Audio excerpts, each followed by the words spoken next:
Bonne samba la famille.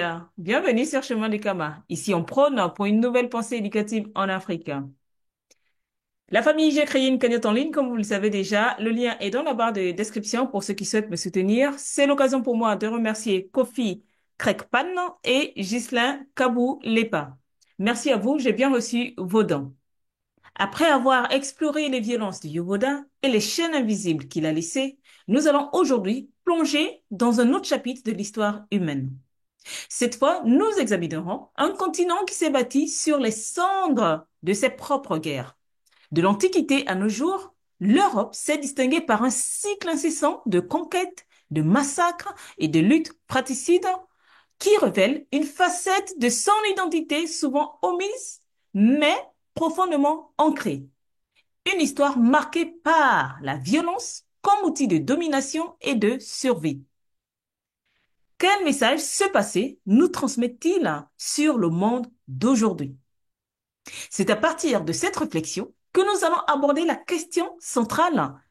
Quand et comment commence véritablement cette violence institutionnalisée dans l'histoire occidentale? Quelles sont les guerres et les conquêtes qui ont marqué son parcours et quelles logiques les sous-tendent? C'est à ces questions que nous tenterons d'apporter des réponses en explorant les racines et les ramifications de cette dynamique qui a durablement transformé le monde. C'est pourquoi je vous veux très concentré, mais avant tout, générique.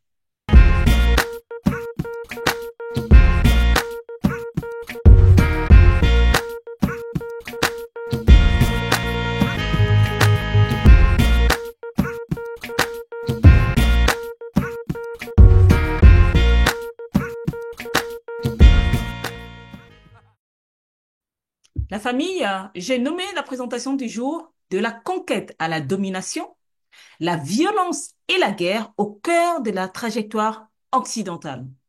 La violence et la guerre au cœur de la trajectoire occidentale. Voici donc le plan qui va faire l'objet de notre étude aujourd'hui. Donc, on aura une introduction. Nous allons définir le terme, donc le terme de la guerre, bien sûr, parce qu'il est question de la guerre. Nous allons aller aux origines de la guerre. Nous allons aller étudier les guerres de l'Antiquité, les guerres du Moyen Âge, les guerres de la période moderne et les guerres contemporaines. Allons tout de suite à l'introduction. Karl von Clausewitz disait: la guerre est la continuation de la politique par d'autres moyens. Depuis les premiers empires de l'Antiquité jusqu'à l'époque contemporaine, la civilisation occidentale a forgé son identité à travers la conquête et l'expansion, établie en principes fondamentaux de sa trajectoire historique.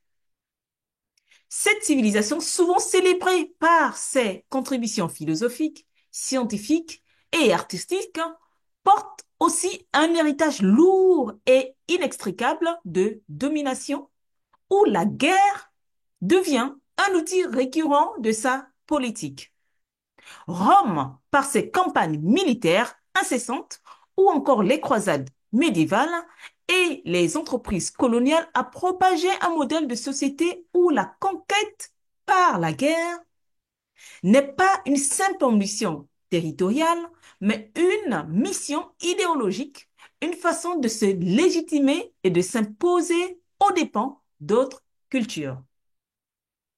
Alors que d'autres civilisations privilégiaient l'épanouissement spirituel et la cohésion sociale, les puissances occidentales ont souvent orienté leurs efforts vers l'assujettissement et la guerre de conquête est devenue pour elles une manière de mesurer leur succès et d'affirmer leur supériorité. Cette violence structurelle qui culmine avec les épisodes tragiques comme le Yovoda, que vous connaissez déjà, révèle une identité façonnée par une quête de domination qui traverse les époques et évolue aujourd'hui sous des formes plus subtiles comme le néocolonialisme. Mais quelle est l'origine de la guerre? C'est quoi la guerre? Je vous propose de répondre à cette question dans la prochaine slide où la guerre est un conflit armé organisé et prolongé opposant généralement deux ou plusieurs groupes, tels que les nations, des États, des groupes ethniques ou des fractions politiques. Elle se caractérise par l'usage systématique de la violence pour atteindre des objectifs politiques, économiques, territoriaux, religieux ou idéologiques. La guerre peut se manifester sous différentes formes, allant des conflits conventionnels, donc entre armées régulières, aux guerres asymétriques. Aujourd'hui, on parle par exemple des guerres hybrides, civiles ou économiques. Ces conséquences touchent non seulement les combattants, mais aussi des populations civiles avec les répercussions sociales, économiques et culturelles souvent profondes et durables. Rappelez-vous des traumatismes. Elle est souvent vue comme l'expression ultime de la rupture des mécanismes de dialogue et de résolution pacifique des différends. D'où la phrase de Karl Clausewitz qui disait que la guerre est la continuation de la politique par d'autres moyens. Donc ici, il y a rupture de dialogue et donc on fait la guerre. Du coup, la guerre va avoir différentes échelles. Donc, une guerre va concentrer plusieurs batailles. Donc, un conflit va éclater et ça va concentrer plusieurs batailles, en fait. Donc, une guerre, ce n'est pas, en fait, juste un conflit ou une bataille. Une guerre va englober plusieurs batailles. Et donc, une bataille, c'est un affrontement armé spécifique qui est limité dans le temps, alors que la guerre n'est pas limitée. Par exemple, aujourd'hui, avec l'exemple de la guerre en Ukraine, vous voyez que c'est plusieurs batailles. C'est pourquoi on parle de guerre. Mais quelle est l'origine de la guerre, au fait, de cette pratique-là? Quelle est son origine? Eh bien, il faut savoir qu'au néolithique, les sociétés humaines réussissent à vivre en harmonie, rythmées par la construction des mégalithes. J'ai fait des capsules, donc deux capsules notamment sur les pratiques mégalithiques et la création des structures communautaires de grande envergure. Ce mode de vie pacifique semble être confirmé par l'absence de traces de violence organisée dans des fouilles archéologiques de cette époque. Donc, on a fait des fouilles archéologiques, on n'a pas retrouvé des traces de violence qui pourraient s'assimiler à des traces de guerre. La cohésion de ces groupes s'appuyait sur des structures sociales égalitaires et des pratiques de coopération renforcées par des rites funéraires et religieux liés aux mégalithes qui symbolisaient l'unité des communautés autour de leurs croyances et de leurs ancêtres. Cette coupe richement décorée provient d'une tombe mise au jour à Ludelsen, dans le nord de l'Allemagne. Les offrandes et le mobilier funéraire nous renseignent non seulement sur la société néolithique et sa conception de la mort, mais aussi sur les rapports entre les sexes. Rien ne permet de dire qu'il y a eu au néolithique une forte discrimination des femmes ou une différence de traitement importante. Dans de nombreuses sociétés néolithiques, le mobilier funéraire des femmes est aussi riche, voire davantage que celui des hommes. C'est-à-dire que vous prenez des gens qui représentent même pas à l'époque 4% de la population mondiale, voyez, mais ils ont des armes. Ils sont particulièrement violents. Et les 96% qui trouvent que c'est une ineptie, eh ben, la société africaine de toute cette période avant le néolithique et compagnie et du début du néolithique n'est pas violente. Tout ce que vous voyez en Europe, les dolmens, les menhirs, ça a été construit par ces Africains. Et vous en avez beaucoup en Afrique qu'on cache. Il faut savoir que souvent on attribue à l'Afrique d'avoir connu cette pratique de la guerre au paléolithique supérieur, donc vers moins 13 000 ans. Pourquoi? Parce que à cause du site, au fait, il faut le savoir, de Djebel Sahaba, au fait, notamment le site 117, où on a retrouvé beaucoup d'ossements, au fait, de personnes, une cinquantaine de personnes, au fait, au même endroit. Et donc là, il faut savoir qu'il y a les travaux de la préhistorienne Marilène Patou-Matisse qui a étudié ces ossements-là et les datations ne datent pas de la même période. Il faut le savoir. Et donc, ça veut dire qu'il ne s'agit pas de guerre. Parce que les ossements, en fait, ne datent pas de la même période. Un petit peu comme aujourd'hui, par exemple, le conflit en Ukraine. On sait que ça a commencé en 2022, si je ne me trompe pas, ou 2021, 2022, il me semble. Ça a commencé en 2022 ou 2021 et ben, ça continue jusqu'à maintenant en fait. Donc, si 1000 ans plus tard, on fait des études de datation de ces ossements-là, il faudra qu'on retrouve quasiment la même période. Or là, ce n'est pas le cas en fait. Les datations sont très différentes et sur le long terme. Et ça veut dire en fait que ben, il ne s'agit pas d'une guerre.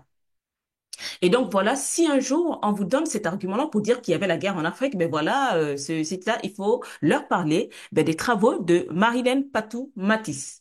Je reviens donc aux origines de la violence.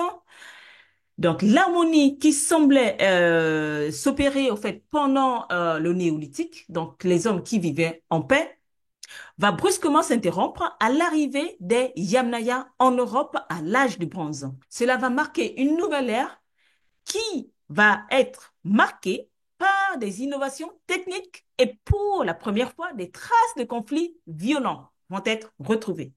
Donc, les Yamnaya, un peuple de pasteurs venus des steppes d'Eurasie, si vous me suivez depuis un moment, vous savez déjà qui ils sont, ils vont apporter avec eux des chevaux, des chars et de nouvelles armes métalliques.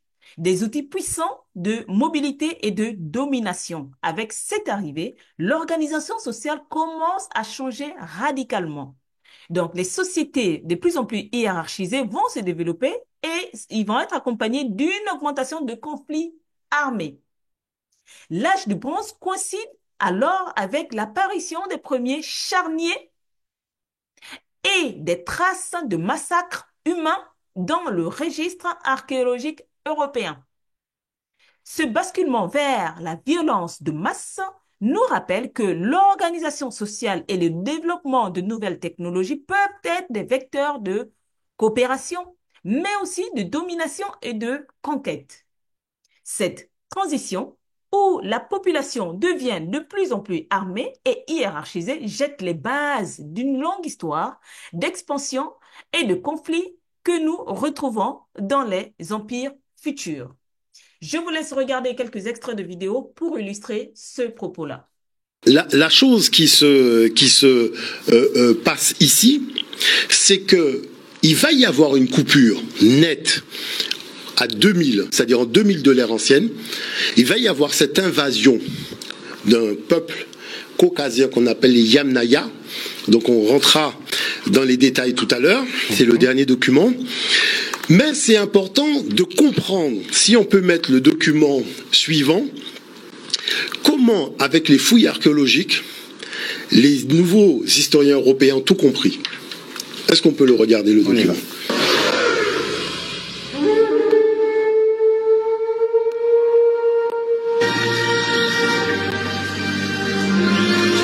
Au nord de l'Écosse, on a découvert dans les îles Orcades des vestiges mégalithiques d'une grande richesse. Nick Card dirige le chantier de fouilles ouvert en 2002. Un autre site néolithique majeur a été découvert à proximité immédiate de l'océan.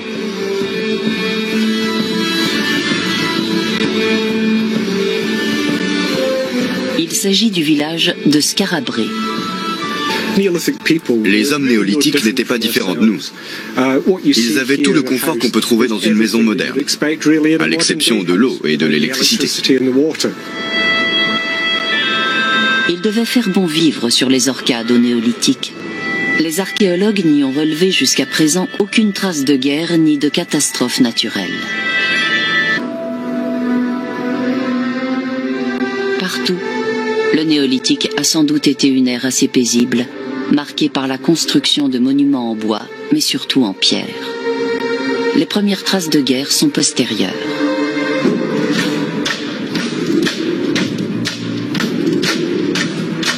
Les rapports humains changent à l'âge du bronze. Les hommes accordent davantage d'importance aux possessions matérielles et les hiérarchies sociales apparaissent. On a trouvé la trace de villages entièrement rasés par des pilleurs. À la fin du néolithique, on assiste à une forte montée de la violence. Les hommes deviennent des guerriers. Il faut savoir que les chasseurs-cueilleurs ne sont pas des guerriers. Ils ne trouvent pas la mort à la guerre. Il n'y a pas de guerre dans les sociétés de chasseurs-cueilleurs. Il n'y a que des agressions.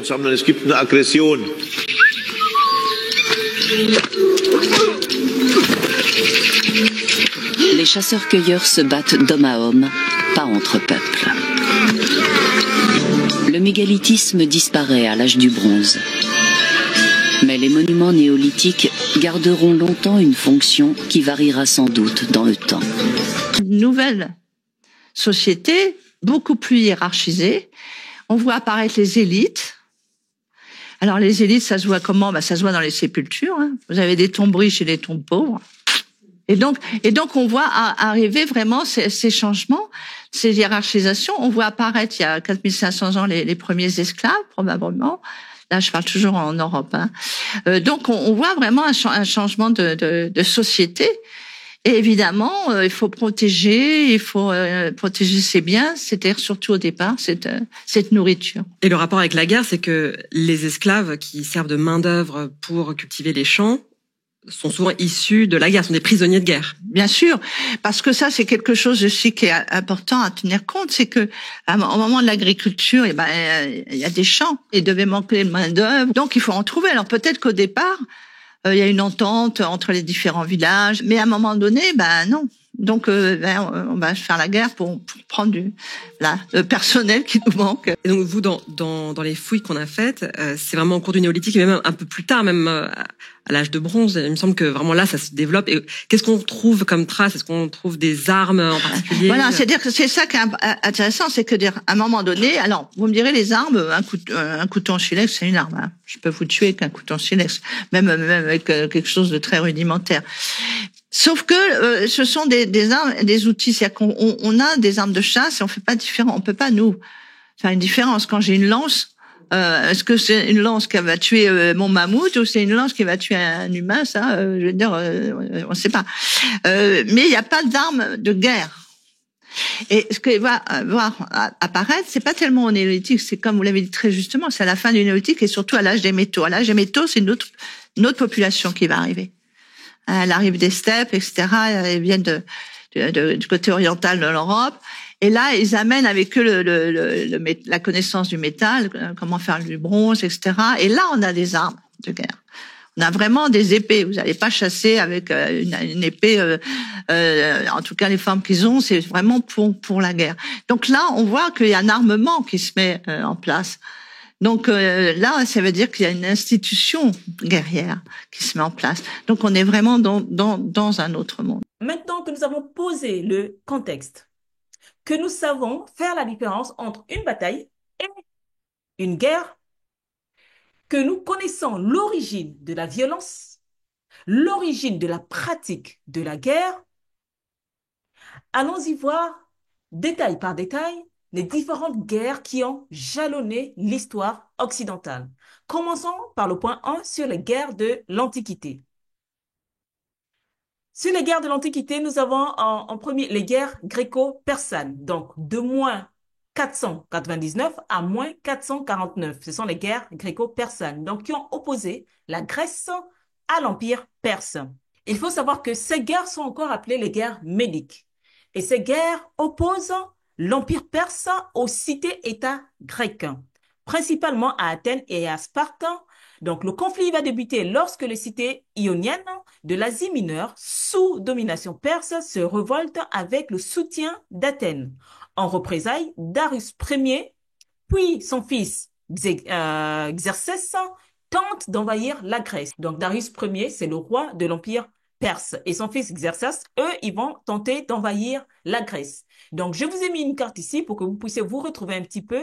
Donc, on a l'Empire perse en orange et de l'autre côté, nous avons la Grèce. Et donc, en 490, en moins 490, lors de la première guerre, les Grecs vont repousser les Perses lors de la bataille de Marathon. Je vous ai mis les dates. Cela va marquer le premier succès décisif des Grecs. 10 ans plus tard, les Perses, sous le commandement de Xerxès, donc qui est le fils de Darius, va lancer une nouvelle offensive.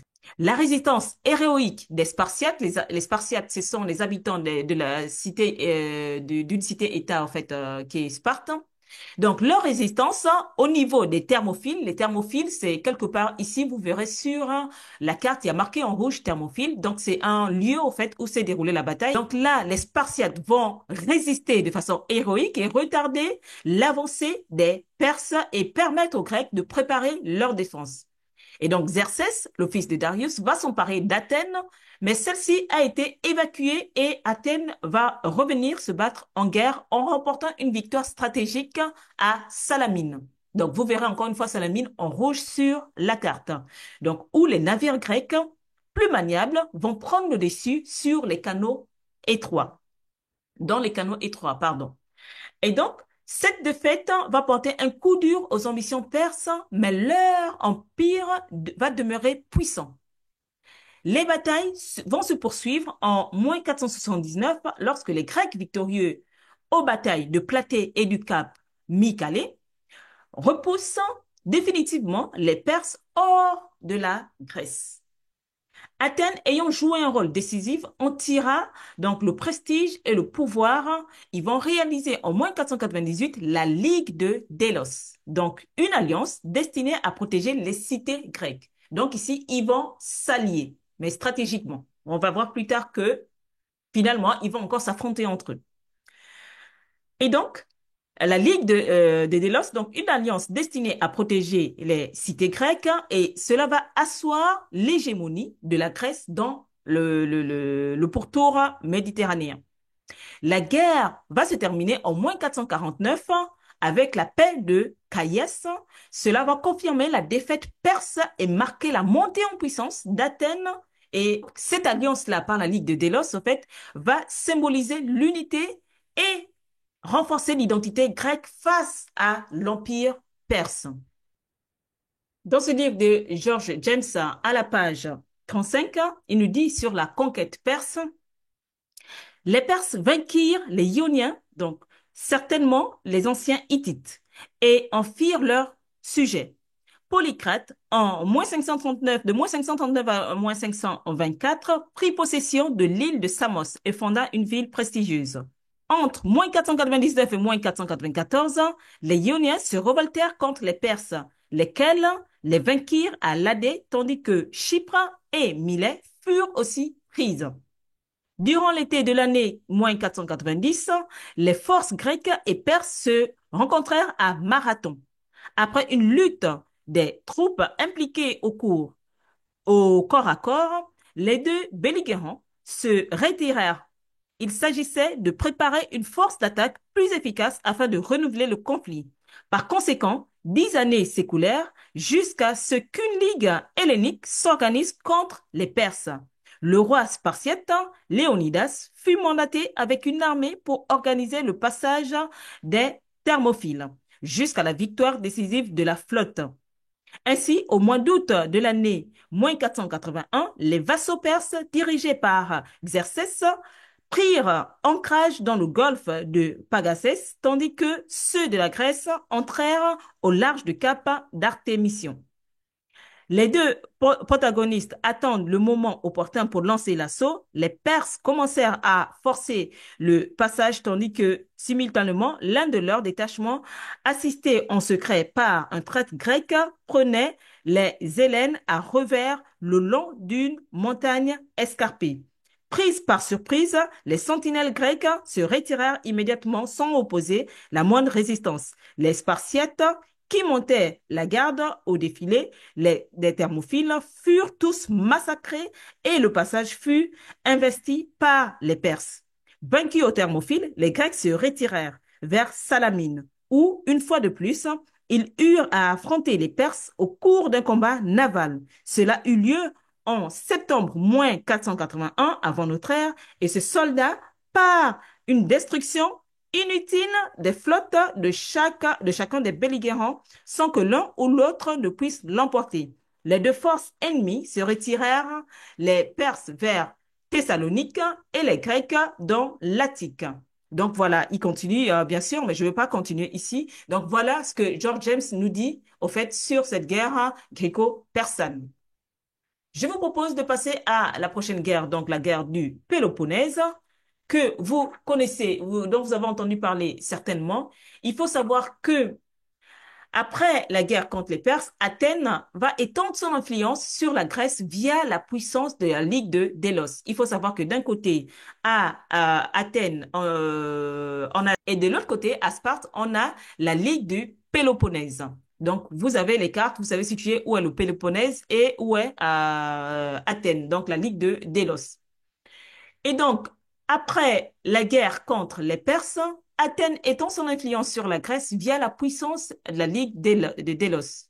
Mais cette domination inquiète Sparte, qui est une cité-État, qui finit par déclarer la guerre à Athènes.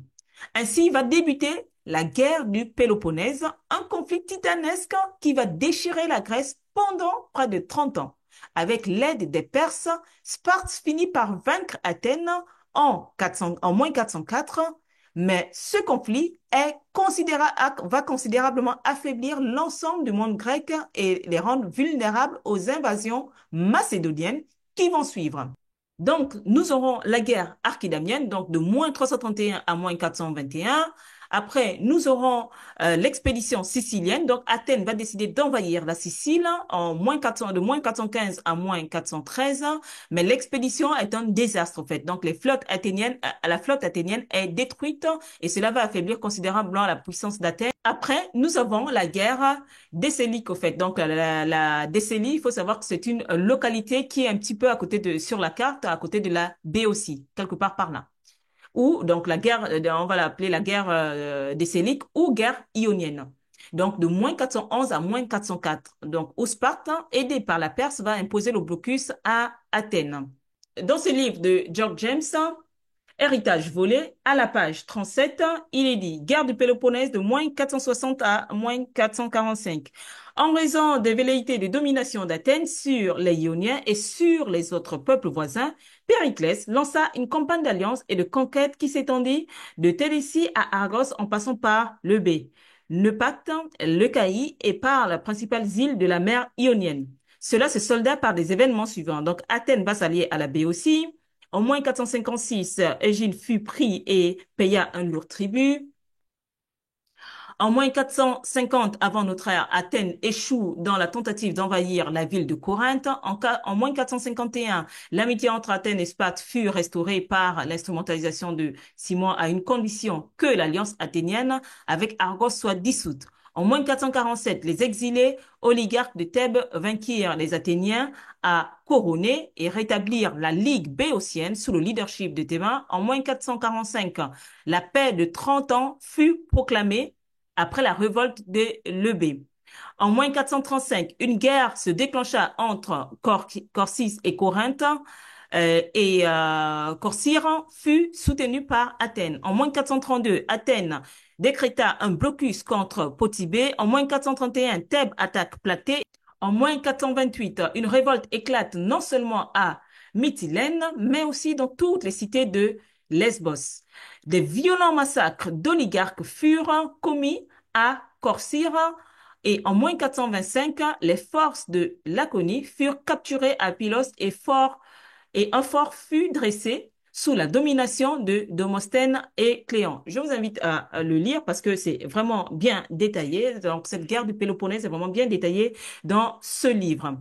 Je vais vous lire également un passage de Cheikh Anta Diop, donc dans Civilisation ou Barbarie, où il parle de cette guerre-là à la page 160, où il dit les Spartiates, qui étaient probablement d'origine dorienne, ont conquis la Laconie pendant la période de l'histoire grecque dite des siècles obscurs. Donc, il met les siècles en parenthèse.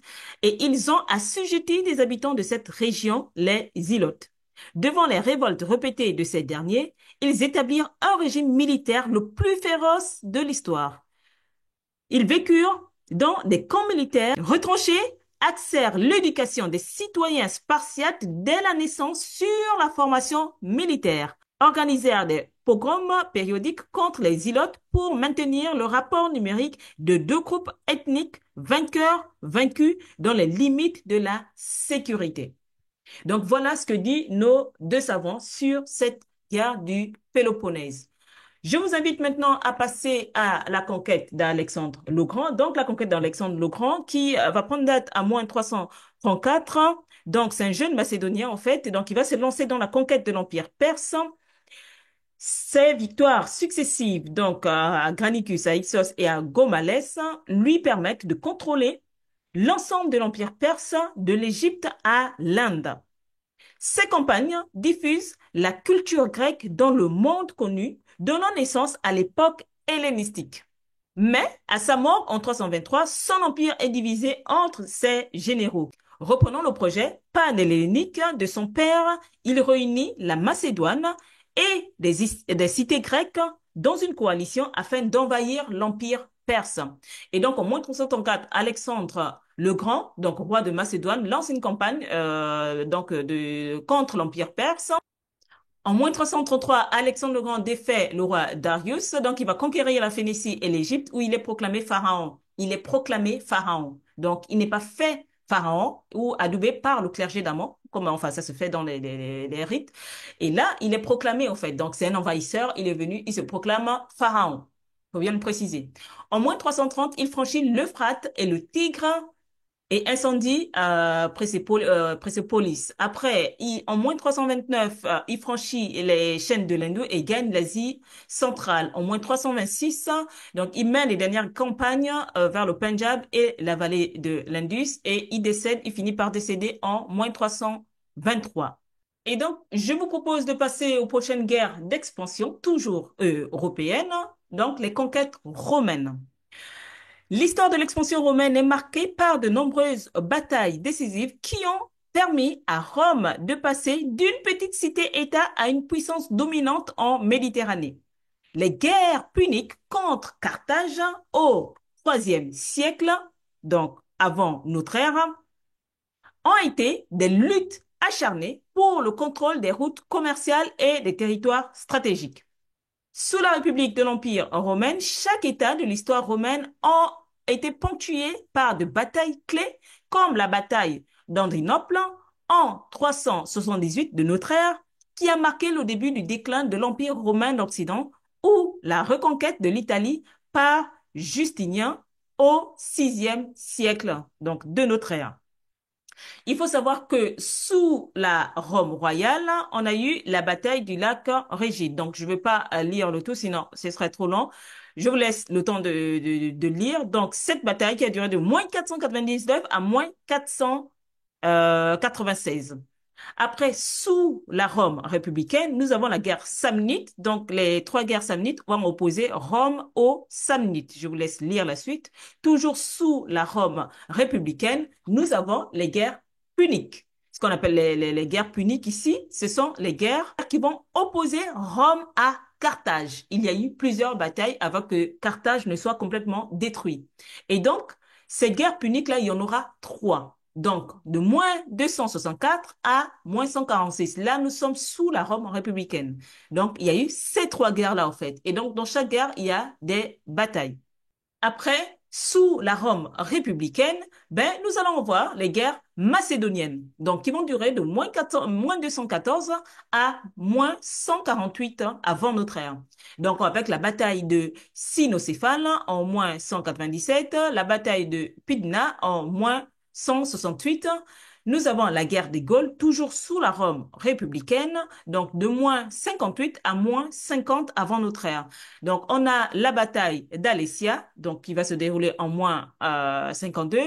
On a des guerres civiles romaines qui vont se dérouler de moins 49 à moins 30. Avec la bataille de Pharsane, en moins 48, où César va défaire Pompée en Grèce, et la bataille d'Actium en moins 31, où Octave va vaincre Marc-Antoine et Cléopâtre, et cela va consolider son pouvoir et lui il deviendra le premier empereur, donc l'empereur Augustin. Et donc, toujours les conquêtes romaines sous l'empire de la Rome unifiée, on va avoir des guerres contre des Pathes, donc de moins 53 à plus 217, donc de notre ère. On va voir les guerres daciques là nous sommes maintenant dans notre ère, de plus 101 à plus 106 de notre ère. avec donc les guerres que vous verrez. On va avoir la guerre germanique, donc avec une tentative de reconquête de la Germanie, et cela va échouer face à la résistance locale, donc avec la grande bataille de la forêt de Teutoburg en +9 de notre ère. Nous avons la guerre juive, donc qui va aller de 66 à 135 de notre ère, donc avec plusieurs révoltes, notamment le siège de Jérusalem à +70, où les Romains vont détruire Jérusalem et marquer la fin de la première guerre juive. On va avoir des révoltes de Bar Kokhba de 132 à +135. Des défaites finales des rebelles juifs va entraîner l'exil des populations juives et les transformations de la Judée en province romaine. Et donc, il faut avoir en tête que toutes ces guerres-là, toutes ces batailles-là laissent des personnes sur le tarmac. Donc, les gens meurent. C'est des centaines de personnes, des centaines de milliers de personnes qui meurent à chaque fois. Donc, toujours les conquêtes romaines. Donc, nous avons l'Empire romain d'Occident et l'Empire romain d'Orient, où là, ben, on va voir les guerres gothiques, hein, de 376 à 382 de notre ère. Donc, face aux Goths qui vont chercher refuge dans l'Empire romain avec la bataille d'Andrinople. On va voir les guerres contre les Huns, donc du 4e au 5e siècle. On va voir une nouvelle fois les guerres gothiques de 535 à 554, là où donc les conflits menés par l'Empire byzantin pour répandre l'Italie aux Ostrogoths après la chute de l'Empire d'Occident. Et donc voilà pour les conquêtes romaines. Vous avez vu le nombre de guerres qu'il y a, rien que pour les conquêtes romaines. On a commencé par les guerres gréco-persanes, les guerres du Péloponnèse, les conquêtes romanes. Nous allons passer du coup au point 2 où on va parler des guerres du Moyen Âge. Vous pensez que c'était fini? Ah ben non, c'est pas fini, hein, c'est pas fini. Donc là, on va rentrer dans les guerres du Moyen Âge avec les invasions barbares, donc qui vont commencer du 4e au 5e siècle. Donc il y a des vagues, on va voir des vagues successives d'invasions qui vont affaiblir l'Empire romain d'Occident. Après, on va voir les peuples envahisseurs, donc les Goths, les Vandales, les Huns et autres tribus germaniques qui vont, donc c'est vraiment des invasions à chaque fois et avec des querelles, enfin des conflits à chaque fois. Et avec pour conséquence, tout ça aura pour conséquence la chute de Rome en 476 qui va marquer le début du Moyen Âge. Et donc, nous allons passer aux guerres de l'Empire carolingien. Il faut savoir que il y avait une royauté qu'on appelait, enfin, il y a une série de rois en fait qu'on appelle les rois carolingiens et les rois mérovingiens en fait. Donc tout ça c'est en France. Et nous sommes au premier millénaire de notre ère. Et donc là, sous Charlemagne, donc l'Empire carolingien devient l'une des puissances dominantes de l'Europe. Pour étendre son pouvoir et renforcer la chrétienté, Charlemagne mène des campagnes militaires contre les Lombards en Italie, les Saxons en Allemagne et les musulmans en Espagne. Couronné empereur par le pape Léon III en 800 de notre ère, il symbolise l'union du pouvoir politique et de l'autorité religieuse chrétienne en Occident. Après la mort de Charlemagne, les guerres pour défendre les frontières et l'unité de l'Empire persistent et le traité de Verdun en 843 divise l'Empire entre ses trois fils, ce qui fragmente son autorité et marque le début de la féodalité. Et donc, nous allons toutes ces guerres pendant les guerres de l'Empire carolingien. Donc, guerre contre les Lombards, la conquête des Saxes, les guerres contre Avars, la guerre contre les Bretons et les Basques, les campagnes en Espagne, les conflits frontaliers, les guerres de succession. Je vous propose maintenant de passer aux guerres des Vikings, où là, nous sommes entre le 8e et le 11e siècle. Donc, il faut savoir que les Vikings originaires de Scandinavie commencent à lancer des expéditions de pillage en Europe dès la fin du 8e siècle. De notre ère, bien sûr, motivés par des besoins économiques, des ambitions territoriales et un goût pour l'aventure, ils attaquent les côtes et les fleuves européens s'en prenant notamment aux monastères et villages peu protégés. Je vous renvoie au film Viking. Ils s'installent dans certaines régions comme la Normandie en France et influencent les structures politiques locales. Ces évasions poussent certains royaumes à renforcer leur défense, transformant peu à peu l'Europe qui adapte ses structures militaires pour résister aux attaques. Et donc, dès le 8e siècle, ils vont organiser les raids sur les côtes européennes, Ils vont établir les colonies en Angleterre, en Normandie et même jusqu'en France. Et la fin de l'invasion, en fait, va intégrer les Vikings à la société européenne. En fait, c'est comme ça que la guerre va prendre fin. En fait, ces invasions vont prendre fin à partir du moment où ils seront intégrés dans les sociétés européennes d'époque, bien sûr.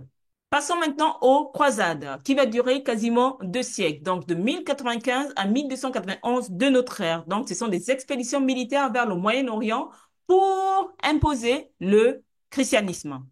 Et donc, les croisades sont des expéditions militaires lancées par l'Église pour conquérir Jérusalem et les territoires saints, alors sous domination musulmane. En 1095, le pape Urbain II appelle à la première croisade, suscitant un grand mouvement en Europe. Pendant près de 2 siècles, plusieurs croisades sont organisées visant à installer des États latins en Orient. Mais ces expéditions entraînent aussi des tensions religieuses entre le monde chrétien et musulman. Je pense que c'est pas fini jusqu'à aujourd'hui. Se terminant en 1291 avec la prise de Saint-Jean d'Acre, dernier bastion croisé. Et donc, voilà les différentes invasions des croisades qui vont prendre fin, en fait, en 1291 avec la chute de Saint-Jean d'Acre, comme nous l'avons vu. Passons maintenant à la guerre des 100 ans, donc de 1337 à 1453. La guerre des 100 ans oppose la France et l'Angleterre de 1337 à 1453. Déclenchée par des revendications du roi anglais Édouard III sur le trône de France, cette longue guerre est marquée par des batailles décisives comme Crécy et Azincourt. Jeanne d'Arc joue un rôle crucial dans les victoires françaises. Le conflit se termine par la victoire de la France qui marque la fin de la présence anglaise sur le sol français à l'expédition de Calais. Donc, on a les dates clés ici, avec en 1337, le début du conflit. En 1415, la victoire anglaise à Azincourt. En 1429, Jeanne d'Arc va libérer Orléans, et ça va être un tournant décisif de la guerre. Et en 1453, ça va être la fin de la guerre avec la victoire française. Passons maintenant aux guerres de la période moderne. Vous pensez que c'était fini? Pas fini. On continue avec les guerres d'Italie de 1494 à 1559. Donc, on a la lutte pour le contrôle des États italiens. Donc là, les guerres d'Italie sont une série de conflits qui vont opposer les grandes puissances européennes, donc la France, l'Espagne et le Saint-Empire romain germanique pour le contrôle des États italiens. Ces États, stratégiquement situés et économiquement prospères, sont convoités par ces puissances qui cherchent à étendre leur influence en Italie. En 1494, il faut savoir que le roi de France, Charles VIII, envahit l'Italie pour revendiquer le royaume de Naples. Cette invasion va déclencher une lutte pour l'influence en Italie et attirer également les Espagnols et les forces de Saint-Empire germanique. Ces guerres vont transformer l'Italie en un véritable champ de bataille pendant plus de 60 ans, avec des alliances fluctuantes et des rivalités exacerbées entre les différentes puissance. La fin de ces guerres d'Italie va intervenir en 1559 avec le traité de Coto-Cambrésis. Ce traité va consacrer la domination espagnole sur une grande partie de la péninsule italienne et diminuer ainsi l'influence française dans la région. Vous pensez que c'est fini? Ben non, on passe aux guerres de religion en France, qui va durer de 1562 en 1598. Et donc, c'est les catholiques contre les protestants. Il faut savoir que les guerres de religion en France opposent les catholiques et les protestants, donc ils sont aussi appelés les huguenots, dans un contexte de tensions religieuses croissant en Europe après la réforme protestante. Ces conflits commencent en 1562 avec le massacre de Wassy, où des protestants sont tués par les troupes du duc de Guise. Les guerres sont marquées par des massacres et des assassinats, notamment le massacre de la Saint-Barthélemy en 1572, où des milliers de protestants sont tués. Le conflit prend fin avec l'accession au trône d'Henri IV, un ancien protestant, qui se convertit au catholicisme et promulgue l'édit de Nantes en 1598, ce qui garantit la tolérance religieuse et met fin aux hostilités. Et donc, vous avez les dates clés ici avec en 1562, donc les hostilités vont commencer en 1562, en 1572, le massacre de Saint-Barthélemy, en 1598, donc il va proclamer l'édit de Nantes.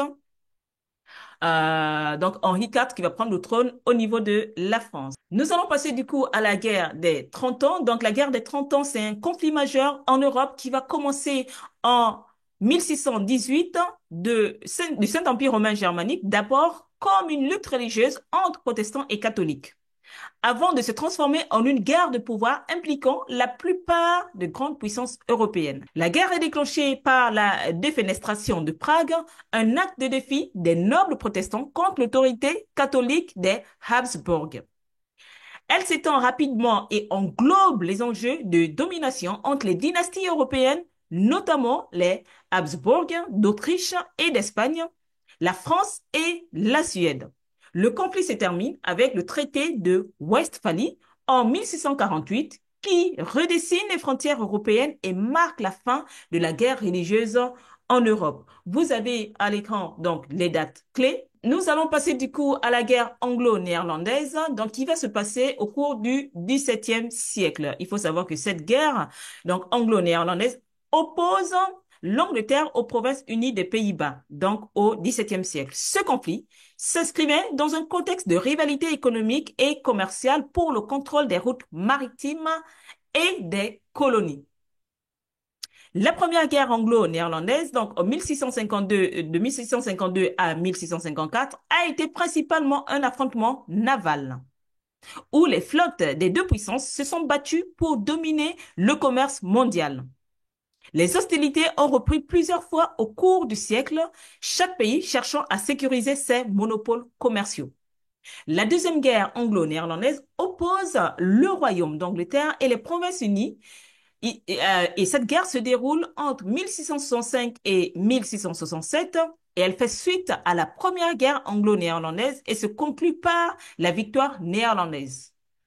Tout comme la première, la deuxième guerre anglo-néerlandaise a pour principal enjeu la maîtrise des principales routes commerciales maritimes sur lesquelles les Néerlandais exercent alors une nette domination.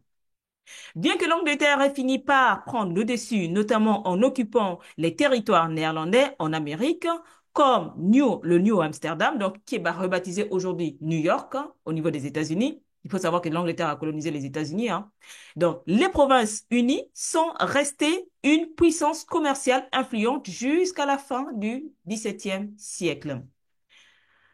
Nous allons passer du coup aux guerres de succession en Espagne, où là, vous avez le contexte. Donc, la guerre de succession en Espagne éclate en 1701 après la mort du roi d'Espagne, Charles II, sans héritier. Donc, il n'a pas d'héritier. Charles II avait désigné Philippe d'Anjou, petit-fils du roi de France, Louis XIV, comme successeur et qui suscite l'inquiétude des autres puissances européennes et donc elles craignent en effet une union de couronnes françaises et espagnoles qui bouleverserait l'équilibre des forces sur le continent. Et donc le conflit éclate, et il y a un traité d'Utrecht. Donc, le traité d'Utrecht signé en 1713 met fin à cette guerre-là. Donc, il interdit à Philippe V d'Espagne d'unir les couronnes de la France et d'Espagne et redessine une carte politique européenne. La France sort affaiblie du conflit, tandis que l'Angleterre consolide son influence en tant que puissance maritime coloniale. Vous pensez que c'était fini? Eh bien non, allez, rebelote. Nous allons commencer ici avec les guerres napoléoniennes, excusez-moi. Donc, de 1803 à 1815. Donc, il faut savoir que les guerres napoléoniennes résultent de l'ambition de Napoléon Bonaparte d'étendre l'influence française et de promouvoir les révolutionnaires en Europe. Napoléon mène de vastes campagnes militaires comme celle d'Austerlitz en 1805 et d'Inéa en 1806 qui établissent la suprématie française en Europe continentale. Ces guerres confrontent la France à plusieurs coalitions formées par des puissances comme la Russie, l'Autriche, la Prusse. Il faut savoir que la Prusse à l'époque c'est la région de l'Allemagne et la Grande-Bretagne, unies contre l'expansion de l'Empire français. Cependant, l'échec de la campagne de Russie en 1812 affaiblit Napoléon, entraîne une série de défaites et aboutissent à sa défaite finale à la bataille de Waterloo en 1815. Ce conflit réorganise les frontières européennes et prépare la voie au Congrès de Vienne, qui vise à rétablir un équilibre des pouvoirs en Europe.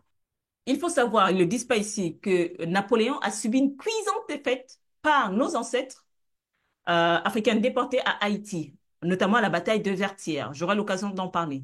Cuisante défaite, s'il vous plaît. Donc, une armée mécanisée contre une armée avec des outils comme des machettes, vous voyez, des outils simples. Donc, lui, il a 50 000 hommes, armée mécanisée. Nos ancêtres les ont laminés, littéralement. Je ferai une vidéo là-dessus. Je pense que ça vaut le coup. Et donc, ici, on a les dates clés. Nous allons passer du coup à la Révolution, hein, bien que la Révolution française de 1789 à 1799 a bouleversé la politique et la société en France et en Europe. Elle a mis fin à l'Ancien Régime et instauré la monarchie constitutionnelle, puis la Première République. Cette période a été marquée par des grandes violences, notamment pendant la Terreur. Donc, la Terreur, qui est le chrononyme communément employé pour désigner une période de révolution française qui s'étend entre 1793 et 1794, qui, au cours de la guerre de Vendée, cause la mort de centaines de milliers de personnes. Au cours des insurrections fédéralistes, les guerres révolutionnaires ont propagé des idées révolutionnaires et contribué à l'abolition de la société d'ordre en Europe. Et donc, on a la Révolution française qui va du coup contaminer d'autres révolutions partout en Europe. Donc, des vagues révolutionnaires partout en Europe. Donc, bien que la révolution soit bien, parce que le système économique privilégiait les nobles, et donc il fallait un équilibre un peu, une répartition un peu plus juste des richesses, qui est juste, au fait. Mais la révolution, pour moi, dans le fond, sur le fond, si elle a pour objectif de rééquilibrer les choses, c'est très bien, mais quand même, ben, ça a fait son lot de morts. Vous avez entendu des centaines de milliers de personnes. Nous allons passer du coup à la guerre de Crimée, hein, la guerre de Crimée qui a duré de 1853 à 1856. Donc là, ici, c'est la Russie contre l'Empire ottoman et ses alliés. Il faut savoir que la guerre de Crimée de 1853 à 1856 oppose l'Empire russe à une coalition comprenant l'Empire ottoman, la France, la Grande-Bretagne et le royaume de Sardaigne, pardon. Le conflit est principalement dû à la volonté de la Russie de développer son influence sur les territoires orthodoxes sous la domination ottomane, menaçant ainsi l'équilibre des pouvoirs en Europe. Les combats se concentrent autour de la péninsule de Crimée et se caractérisent par l'utilisation de nouvelles technologies militaires, comme les canons rayés et les navires blindés. Sur le plan médical, les soins apportés aux blessés sont améliorés grâce notamment aux efforts de Florence Nightingale. Après plus de 2 ans de guerre, le traité de Paris de 1856 impose à la Russie de renoncer à certaines de ses ambitions, contribuant ainsi à une stabilité provisoire de la région. Cependant, cet équilibre des pouvoirs reste fragile et la guerre de Crimée annonce des futurs conflits qui vont secouer l'Europe dans la seconde moitié du 19e siècle. Nous en parlerons plus tard. Passons maintenant à la guerre de sécession qui va durer du coup de 1861 à 1865. Donc, il faut savoir que la guerre de sécession va opposer les États-Unis d'Amérique, donc qui ont formé l'Union, donc au nord, à 11 États du Sud sécessionnistes formant la Confédération. Donc, on a les États de l'Union contre les États de la Fédération. Donc, le conflit trouve ses racines dans le système esclavagiste, pilier de l'économie agricole du Sud, menacé par la montée des mouvements abolitionnistes. L'élection d'Abraham Lincoln en novembre 1960, perçue comme une menace par le Sud, déclenche la sécession. Et en avril 1861, les hostilités débutent avec l'attaque du fort Sumter en Caroline du Sud. En réalité, il faut savoir que ici, il s'agit de 2 modèles économiques qui s'affrontent. Ce n'est pas une volonté de libérer nos frères déportés de l'esclavage. Non, c'est 2 systèmes économiques qui sont en train de lutter. Donc, on a un modèle économique qui s'oppose, l'une donc fondée sur l'industrie et l'autre sur l'esclavagisme. Donc voilà, ce sont ces deux systèmes économiques qui s'affrontent en fait. Et donc, il faut savoir que malgré sa supériorité démographique, militaire et économique, l'Union, donc les États du Nord, fait face à une guerre prolongée. Elle impose un blocus naval à partir de 1862, mais le conflit ne prend fin qu'en avril 1865 avec la reddition du général sudiste Lee devant le général Grant à Appomattox. La guerre laisse un bilan humain dramatique, environ 750 000 morts, dont 360 000 soldats nordistes et 258 000 sudistes. Ce conflit marque un tournant historique considéré comme la première guerre moderne et industrielle, avec des innovations techniques et une intensité idéologique inédite. Elle préfigure la guerre totale du XXe siècle. Elle consacre également la victoire du modèle économique du Nord fondé sur l'industrie et le salariat, sur l'économie esclavagiste du Sud. En libérant 4 millions de nos frères déportés, elle amorce la fin de l'esclavage, mais laisse en suspens la question de la ségrégation qui perdurera jusque dans les années 1960. C'est là qu'on voit qu'en réalité, ce n'était pas une volonté de libérer l'homme noir, en fait. C'était une guerre idéologique, enfin, liée à leur système, à leur modèle économique. Nous allons passer maintenant à la guerre franco-prussienne. Donc, il faut savoir que la Prusse, par exemple, donc la Prusse est située, au fait, c'est le royaume de Prusse, au fait, c'est un ancien royaume d'Allemagne, au fait. Donc, c'était situé en Allemagne, donc qui a été formé en 1701 et intégré en 1878 à l'Empire allemand. Et donc, il faut savoir que le royaume prussien ou le royaume de Prusse, au fait, c'est un ancien royaume, au fait, qui est établi au niveau de l'Allemagne. Et donc, c'était un État européen formé en 1701 et intégré en 1871 à l'Empire allemand. Donc, il va disparaître en 1918 lorsque l'Allemagne va devenir une république. Donc, il faut savoir que ce sont des tensions entre la France et la Prusse, donc l'actuelle région d'Allemagne. Donc, la guerre franco-prussienne éclate en 1878. Motivée par des rivalités croissantes entre la France et la Prusse, en particulier au sujet de la succession au trône espagnol. Otto von Bismarck, ministre-président de Prusse, voit dans cette guerre une occasion d'unifier les États allemands sous domination prussienne. La campagne militaire est rapide et décisive. L'armée prussienne capture Napoléon III lors de la bataille de Sédan, précipitant ainsi donc l'effondrement du second empire français. La seconde se termine par le traité de Francfort en 1871 qui impose la condition sévère à la France dans la cession de l'Alsace-Lorraine à l'Allemagne. La victoire prussienne entraîne la proclamation de l'Empire allemand, marquant un tournant majeur dans le rapport de force en Europe. Cet événement illustre l'émergence de la Prusse comme une nouvelle puissance continentale au détriment de la France qui perd son statut de première puissance européenne. Je vous propose de passer à la première grande guerre, donc qui s'est déroulée de 1914 à 1918. Donc c'est ce qu'on appelle la première guerre mondiale. J'aime pas trop ce terme parce que c'est pas mondial parce que l'Afrique n'était pas concernée, hein. Donc voilà. Jusqu'à preuve du contraire, nous sommes dans ce monde. Et donc, voilà, il s'agit de la première grande guerre, donc de 1914 en 1918. Donc, la première grande guerre est un conflit majeur qui éclate en 1914. Ses origines sont multiples. Donc, il y a les rivalités impérialistes entre les grandes puissances européennes, les alliances militaires comme la triple entente entre les empires centraux, ainsi que les tensions nationalistes exacerbées, donc qui se sont vraiment, qui ont augmenté. Le déclencheur direct du conflit est l'assassinat de l'archiduc François-Ferdinand d'Autriche, héritier du trône austro-hongrois, par un nationaliste serbe. Ces événements poussent l'Autriche-Hongrie à déclarer la guerre à la Serbie. Et cela va entraîner, donc c'est ce qu'on appelait la guerre des Balkans en fait, cela va entraîner la guerre progressive des autres pays européens aux côtés de leurs alliés respectifs. Donc, sur le front occidental, la guerre se caractérise par des combats intenses et une guerre de tranchées meurtrières. De nouvelles armes font leur apparition, comme les gaz toxiques et les chars d'assaut. Après plus de 4 années de conflit, la guerre s'achève en 1818 avec l'armistice le 11 novembre. Donc, c'est ce qu'on fait encore aujourd'hui. Donc, le 11 novembre est férié par rapport à l'alliance qui a marqué, parce que par rapport à la fin de cette guerre-là. Le traité de Versailles, signé en 1919, va imposer de lourdes réparations à l'Allemagne vaincue.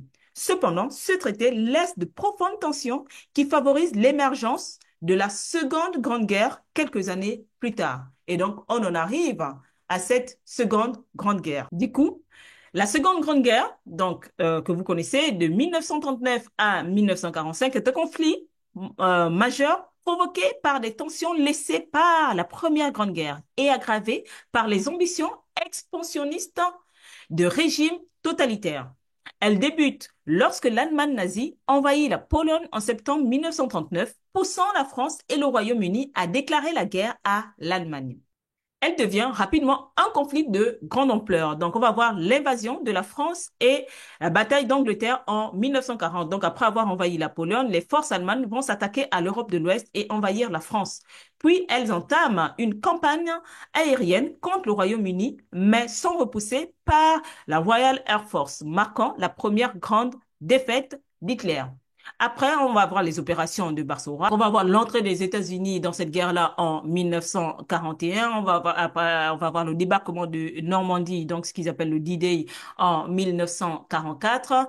Et on va voir le bombardement atomique et c'est la fin de la guerre va être actée en 1945. Donc, les conséquences de la guerre incluent la montée des États-Unis et de l'Union soviétique comme superpuissance.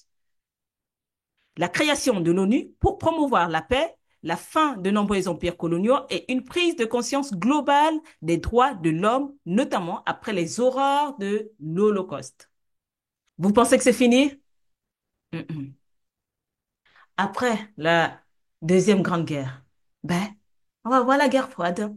Donc, la Seconde Grande Guerre, en fait, va voir émerger, en fait, les deux grandes superpuissances, en fait, donc l'un représenté par l'ancienne URSS et l'autre par les États-Unis et donc les pays occidentaux. Donc, on voit ça encore un petit peu aujourd'hui avec la guerre Ukraine et la Russie. Donc, on va voir cette guerre froide-là, la guerre de Corée, la guerre du Vietnam, la guerre du Golfe, la guerre de Bosnie et du Kosovo, la guerre d'ex-Yougoslavie, la guerre d'Afghanistan, les guerres en Irak, les guerres coloniales, hein, avec le Cameroun, le Congo, la Namibie, le Madagascar, enfin, qui ont fait des centaines de milliers de morts, enfin, l'Afrique du Sud et tout. Voilà, on va s'arrêter là. Les guerres d'Indochine, la guerre d'indépendance d'Algérie, qui est une guerre coloniale, le largage des bombes atomiques, les génocides des peuples autochtones d'Amérique, les génocides des aborigènes, les génocides des peuples autochtones de Tasmanie, les génocides des Héros et des Namas, les génocides rwandais, l'invasion de la baie des cochons à Cuba, les interventions au Liban, hein, et la Grenade, la stérilisation des femmes, la stérilisation des terres, la pollution des terres, des eaux, les assassinats des présidents, on n'en compte plus au niveau de l'Afrique, la guerre russo-ukrainienne qui se déroule actuellement, la guerre en Israël et en Palestine qui se déroule actuellement. Et tout ça est provoqué par qui? Les mêmes personnes, si vous l'avez compris, depuis leur émergence. Depuis leur émergence. Et si on n'a pas cet historique-là en tête, on ne comprend pas ce qui se passe aujourd'hui. Depuis l'âge du bronze, ça n'a pas arrêté. Et c'est pourquoi cet homme disait ce qu'il dit là, dans la présente vidéo. Je vais vous dire une chose. L'Europe, de tous les continents du monde, est le continent le plus brutal où il y a eu les guerres les plus sauvages. C'est pas l'Afrique, c'est pas l'Asie, c'est l'Europe. Et je vais vous dire autre chose. C'est pas au Moyen-Âge, c'est au XXe siècle. C'est en Europe qu'on a exterminé des Juifs. C'est en Europe qu'on s'est battu. Quand on a dit avec la guerre russo-ukraine, c'est le retour de la guerre qu'on n'avait pas vue, c'est une stupidité, puisqu'on a oublié la Bosnie. Si vous n'avez pas l'Union européenne, vous avez des affrontements considérables. Et vous savez, dans la politique, il faut avoir des engagements, vous avez du tempérament, il faut connaître l'histoire. Et l'histoire donne une dimension à vos engagements, une couleur à vos engagements. Vous n'êtes pas simplement le produit d'un parti politique ou d'une famille. Vous êtes le produit d'une nation et d'un continent. Notre continent est brutal, sauvage, et peut verser dans la barbarie. C'est pourquoi nous avons décidé, enfin nos prédécesseurs, de construire un modèle d'union fondé sur quoi? Sur le marché. La paix en Europe est fondée sur le marché. Nos pays avaient été ravagés par la guerre, on a décidé de produire ensemble de l'acier et du charbon. C'est le marché qui a fait la paix. Et ne pas comprendre ça, c'est un peu théorique. Eh bien, maintenant que nous savons tout ça, que peut-on dire en guise de conclusion? Eh bien, l'histoire est un miroir et celle de l'expansion occidentale reflète des siècles de guerre, de conquête et de domination établis en outils de civilisation. Dans la Rome antique, il faut savoir que la victoire militaire n'était pas seulement un triomphe temporaire, elle symbolisait la grandeur culturelle et politique. C'est pourquoi Karl von Clausewitz dira que la guerre est la continuation de la politique par d'autres moyens. Et donc, cette célébration de la grandeur par la guerre inscrit la guerre au cœur de la civilisation européenne elle-même. Des siècles plus tard, les croisades ont ancré ce modèle dans la foi. Donc, jusque dans la religion, dans la foi, on fait la guerre. Cela a importé les armées européennes dans les guerres religieuses de territoire en marquant ainsi les premières ambitions impérialistes. L'ère des grandes découvertes, quant à elle, a amplifié cette soif de contrôle à l'échelle planétaire. Les puissances européennes se disputent continents et empires en piétinant sans remords la souveraineté, les identités des peuples autochtones. Le Yovoda a incarné cette violence sous sa forme la plus sombre et la plus cruelle. Non plus un simple épisode dans l'histoire impériale, elle représente un système minutieusement orchestré de déshumanisation et d'exploitation des peuples non blancs, qui cimente les hiérarchies raciales, économiques et sociales qui résonnent encore aujourd'hui. Contrairement à d'autres empires où la conquête se limitait à l'annexion du territoire, les puissances occidentales ont poursuivi une domination totale, cherchant à remodeler les peuples, les économies et même la mémoire collective.